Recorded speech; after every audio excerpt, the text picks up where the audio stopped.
Welcome to Mother's Haven, a podcast where mothers are challenged to try for more through access to help, hope, and a pathway to healing. Every mother goes through various phases and seasons where they daily navigate distress, discomfort, and wholesome experiences. I have personally walked the path of various pain points and experienced certain life changing situations in my own journey, which actually brings me here to offer you a hand to help, a voice of hope, and a pathway to healing. Each time you listen, a rush of liberation comes through because I'm here to validate your freedom and also to challenge you to be a mother and much more.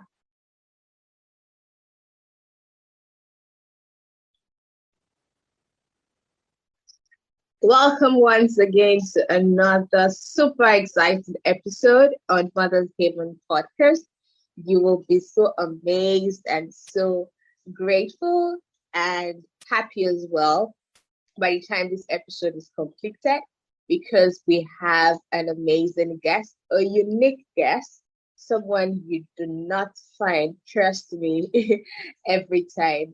And without further ado, I'll just allow her to introduce herself and tell us everything she would like us to know about her in a short possible moment.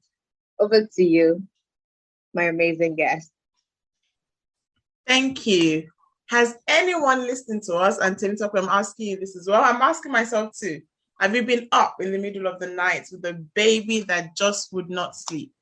They keep waking up every 1 hour, 2 hours, or a toddler, or just a child of any age at all. Has that happened to you before? Oh, yes, my hands raised. Yes, so my two hands are up, my legs as well. And many moms always tell me yes, as well as dads, and even some grandparents as well. So we're not the only ones here to talk about. Many parents all around the world are up at night with a baby, a toddler, a child that is just not sleeping very well. My name is Zainab, also known as Dr. Zainab Sleep Nanny. I'm a certified infant and child sleep coach. I help tired, busy parents to get their evenings back, to improve their health, to improve their productivity. And I do this by resolving their child's sleep problems. So I help them to basically help their child sleep better, and they can also sleep better. That's who I am. Thank you for having me tonight. Wow. Super amazing. I mentioned earlier that she is not one person that you see every time. She's very unique, and having someone specialize in helping you solve sleep problems, especially for your children, your infants and your toddlers, is definitely a miracle if you ask me. So, Dr. Zainab, my first question to you would be, how important is sleep really? Because I see so many African mothers, grandmothers, fathers, grandfathers, caregivers who actually feel or believe that it's a sacrifice that they have to make. Their sleep must just be sacrificed as a parent or a caregiver to an infant or a toddler or a young child. So how would you emphasize the importance of sleep? And also you mentioned productivity. How will you teach us how important sleep is to ensuring that we live more productive and efficient lives? And not just in relation to having children who are not sleeping, but even adults who do not even sleep well. So what would be your advice to them? What would be the knowledge, wisdom that you would like to provide to them? Well, Tim Taco, you're right. A lot of the kind of objections we get from some cultures, including African cultures, is, well, it's normal for a child not to sleep well. It's normal to have sleepless nights. In fact, one of the things parents, are told when they're about to have a child or when they have a newborn is, oh, you're not sleeping very well. Oh, don't worry, it's normal. Oh, don't worry, they'll outgrow it. It's normalized. And that is correct to an extent in terms of we expect babies, especially newborns, to have broken sleep. So that is absolutely correct. However, what is the way a lot of people are misinformed is the other statements you made, where they feel like a sleep has to become sacrificial, as in you need to be sleep deprived just because you're a parent. What we forget is that not only are you as the parent suffering, a lot of people don't realize that even the child not sleeping very well also has a detrimental effect to them. What I would like to ask is, if I gave you two options, and I gave you an opportunity as a parent to sleep well and your child to sleep well in a bundle, and I gave you another bundle of option where you're not sleeping well and your child is not sleeping well, which one will you choose, Temitope?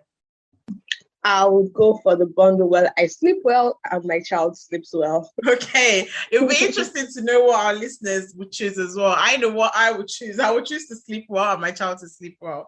And to answer your question, why, I'm going to flip it over a little bit, and I'm going to go with the other side. Where we are sleep deprived, which is what, from what you said, people would say it's normal. When you dig deeper and I ask parents, so how are things with you? How do you feel? How's life going?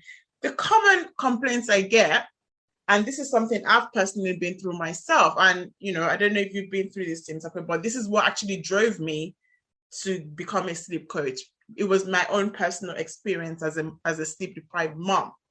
So I'm a medical doctor and I'm specialized in mental health. And when my baby was around 2 months old, up until that point, I had not been sleeping very well because she wasn't sleeping very well. We were up kind of every hour and a half, 2 hours. And Wow. like a few nights, we had like 3 different nights, not in a row, but in a space of kind of a few weeks, where we didn't even sleep at all through the night. And she was clearly exhausted, crying, shattered. I did what we normally do, rocked her to sleep, feet to sleep, everything you can think about, backed her. It got to a point I even had to put her in a pushchair and take her outside of the house just to try to get some air and see if she'll calm down. Nothing was working. Nothing. Wow. And I remember there was a particular week on 2 separate episodes, I burst out crying for no reason. I think managed to finally put her down for a nap, left the room, and I just started crying for no reason. Nothing had upset me. No one had upset me. What am I trying to get out of here, of this conversation? You see, when I noticed that, when I had those two episodes of tearfulness, unprovoked tearfulness, I mentioned my field because, remember, I said I'm a doctor and I'm specialized in mental health. I'm a psychiatrist. I noticed, I picked out for myself that I was starting to have postpartum depression and also postpartum anxiety. But the difference with me was that I knew the symptoms. I picked it up quickly because I knew what it felt like. I've worked with mothers perinatal mental health, basically mothers with young babies. I've worked with them for their mental health. So I've seen the other end of this. I've seen sleep deprived moms that have had depression, anxiety, psychosis, and all sorts of mental health problems. So I knew what was happening to me, even though it was at the earliest stage. I was able to pick it up quickly, and I said to myself, not on my watch. So I quickly linked it, and I realized that actually those tears were random, but why did I cry? I didn't, nothing had upset me. I was happy to have this beautiful baby. Then it hits me. It's because I wasn't sleeping well. It was a sleep deprivation. So when we are sleep deprived, I told you mine, I was getting depressed. I was getting anxious. In fact, I couldn't even do anything. Most of my days, there was zero productivity. I had this, what you'd call like a brain fog. I couldn't think clearly. I couldn't concentrate on anything. I couldn't really enjoy much. That I would plan my whole day. I would want to do this. But because my baby wasn't sleeping, I wasn't sleeping. To even get us to do those activities, it just became, impossible sometimes. And when I have these conversations with moms, so I'm going back to the African moms, when I speak to some friends, family members who, when I kind of initially ask them, oh, how's your baby sleep? I find that moms tend to downplay it, and I realize it goes back to the cultural thing we're talking about, because we're told it's normal. So actually, some would tell me, "Oh yeah, my child is sleeping okay. It's okay. I mean, he just wakes up. You know, he only wakes up kind of 5 times in the night, and he's sleeping okay." And then they say, "Well, he could sleep, and he could sleep a bit better." And the more I kind of dig deeper, it all starts to come up. And then they're telling me I can't concentrate. They're telling me, I've been feeling depressed. I've been feeling anxious. I've not been able to do much. I feel ashamed. It all starts to come up. So essentially, when we're sleep deprived, we can't function properly. Most people don't function properly. We have problems with our memory. We find it difficult to make decisions. We find it difficult to solve problems. And one of the biggest ones that moms always tell me is I'm short-tempered. I don't know if you've experienced this, Temitope, or you know anyone that has. We become irritable when we've not slept. Yes, I have. We're irritable. Checks for me too. Yeah. Exactly. And then I asked mom, okay, if some people tell me they just pick random fights with their husband, they're short-tempered with the kids. Even the child that you're struggling with to get their sleep, how nice do you think they don't feel your emotions? You think they can't sense that you're being short-tempered? So all these things affects you, and then it also affects those around you. It affects your loved ones as well when we are sleep deprived. So what are the benefits of sleep? On the flip side, sleep is restorative. When we sleep, we conserve energy. We give our body the ability to function. There are certain functions in the body that happens when we rest. We have our rest and digest system, and then we have our kind of fight and flight system. So there's certain parts of systems in our body that needs us to have that rest so that they can work properly. Sleep is like a detox to our brain. It helps us to cleanse unwanted chemicals from our brains. Sleep is so important for our health, our physical health, our mental health. There are many conditions that we know that are triggered by poor sleep. There are many conditions, that's physical and mental health conditions. There are many, we also know that illness as well can manifest as poor sleep. So this would link more to the adults that you asked about. Some medical problems, be it physical health problems or mental health, can also manifest as poor sleep. It's so underrated. Underrated the effects of sleep on our children. This is one that I know that a lot of parents don't even realize. So it's bad enough that they can't even articulate the effects of sleep or the lack thereof on themselves. How much more the effects of sleep or the lack of it on their children. So when people say, "Oh, it doesn't matter, we should, sleep is self-sacrificial," etc. A lot of times, sometimes, even our babies, even our children are not getting the best sleep either. And sleep plays a vital role in their development. It plays a vital role in child development. It plays a vital role in their cognitive abilities. So this is how, they think. This is, things like their memory. It plays a vital role in their physical health. Things like our immunity. So sleep helps us to build our immunity, but it also helps with our children's immunity. Emotions, I talked about mental health earlier. Sleep helps us to have better control of our emotions. Well, if you notice, when you've rested well, you're more patient. And it's the same with our children. When I help my baby, to sleep better, one of the first things I noticed was her mood changed. She was so much happier. She would wake up smiling. This was a baby that would wake up crying before. So, you see some parents, their child is very, very cranky when they're going to sleep. They're very, very cranky when they wake up, and they just take it as normal. And when that child starts to sleep better, I hear parents say, I saw a big change in their mood. And I certainly saw that in my baby. Even their growth hormones, which helps, with kind of cell reproduction, cell regeneration are secreted in our children at certain stages of sleep. So then sleeping well, properly, allows them to go through the full cycles of sleep so that those growth hormones can actually be released and do their job well. So I hope I've been able to convince you that sleep is very beneficial, not just to us, but also to our children. Wow, awesome. You have successfully convinced me. if I had any doubts, of which I actually don't, and now I'm even more super informed. And I actually love how you're able to link the benefit of sleep to our health, even as adults, because most of the time we tend to magnify productivity as doing everything we need to do, even if it comes at the cost of our sleeping well. But here you've been able to mention it emphatically that sleep is as important as living a successful, purposeful, and productive life. And that really, really drives home a whole lot of points for me as well.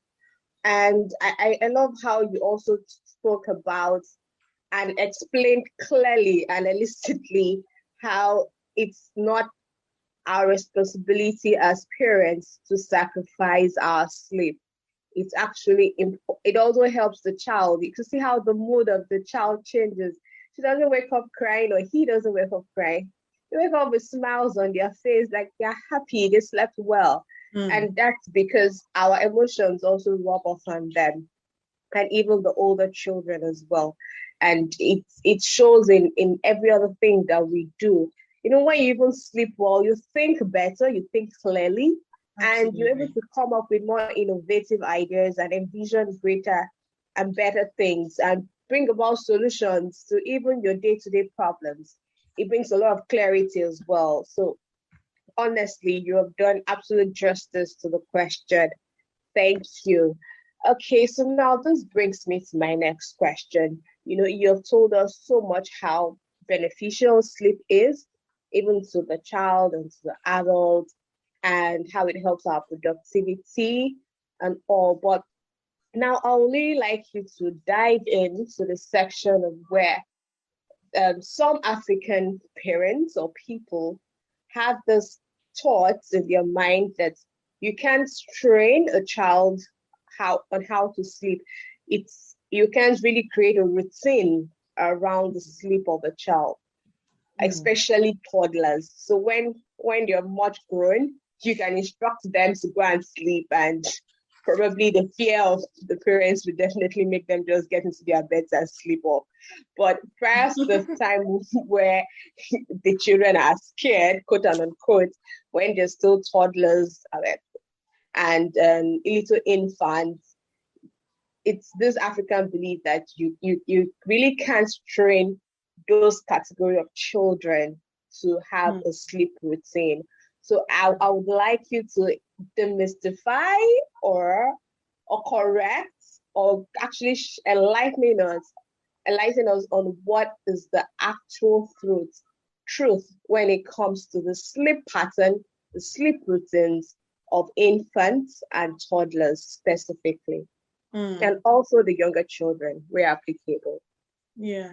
So it might interest you to know that I actually work with children from newborn, so a baby that was born today, all the way up to 6, even sometimes up to 7 years old. Oh, wow. And that's such a range, isn't it? And the reason I'm telling you that is because I want you to understand that what you're going to do for a newborn is not the same as what you're going to do for a 6, 7-year-old. Okay? So once we can at least have that picture, then to answer the African culture, and I must tell you, it's not just Africans, the other cultures that also believe this or are not so sure about these things, is not one thing. When most people think about helping a child sleep better, which is basically what sleep training is helping is a process of helping our children to understand and realize that they can actually fall asleep independently. That's all sleep training is. But that process it embodies different things. So one of the first things people, or the most common things people tend to talk about is sleep routine, sleep routine, sleep routine. But what people don't understand is, what is a sleep routine? That's really where we need to start from. The sleep routine you're going to use for a newborn that was just born today can't be the same as for a 6-year-old, for example. The amount of sleep that a newborn needs is not the amount of sleep a 6-year-old needs. The way a newborn is going to need to fall asleep and the help that a newborn needs to fall asleep is not going to be the same as a 6-year-old. Why? Because they're developmentally different. That's basically the bottom line. So in that breath, saying you can't, teach a child, an infant or a toddler how to sleep or set a routine for them, or it doesn't work, or is only going to work because they're scared. Well, I agree that in some cases the child probably is just going to sleep because they're scared. And that's probably because their parent, even the parent that's helping that child to sleep or telling them to go to bed, has not done the fundamental work. What I mean by that is the informed work that would actually allow the child to go to sleep. The child would want to actually go to sleep happily. That's what we want. So going to sleep is not torture. Going to sleep is not something that you have to do because your parents are making you do it. Going to sleep becomes a pleasure for the child. When it's time to sleep, they know it's time to sleep, and they're more than happy to go because they become accustomed to it. They it's something that they look forward to. It's a pleasure to them as well. The same way as an adult, I always joke and tell people that it's ironic that when we're kids, when our parents tell us go to bed, you feel like, oh my goodness, they want you to miss out on all the fun, right? And this is something we see a lot in the toddlers, for example. And then when we become adults, we want sleep as long as we don't get to sleep because we're so busy, right? And it's like, all that sleep I missed out on when I was a young child, I wish I could just take it back today. So my point here is that it's not true that you can't help a child sleep better.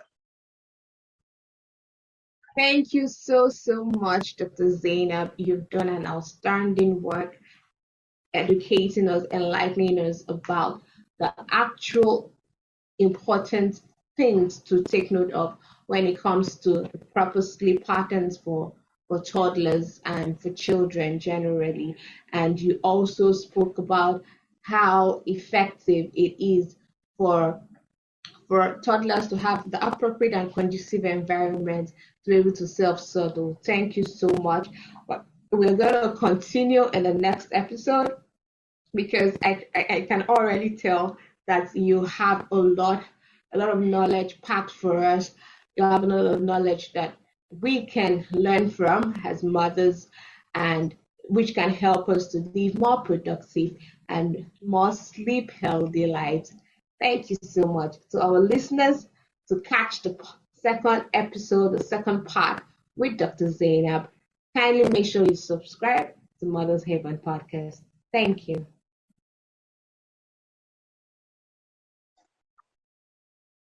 Thank you for joining us on this episode on Mother's Haven Podcast. I believe you've had a life-changing and liberating experience. To connect with us or reach out for support, we got you. Kindly send us a DM on Instagram at Mother's Haven or on mothershaven.com. Also, kindly hit the subscribe button to catch every new episode of our validating and inspiring content. Do also leave us a review. We'd love to hear from you. Thank you.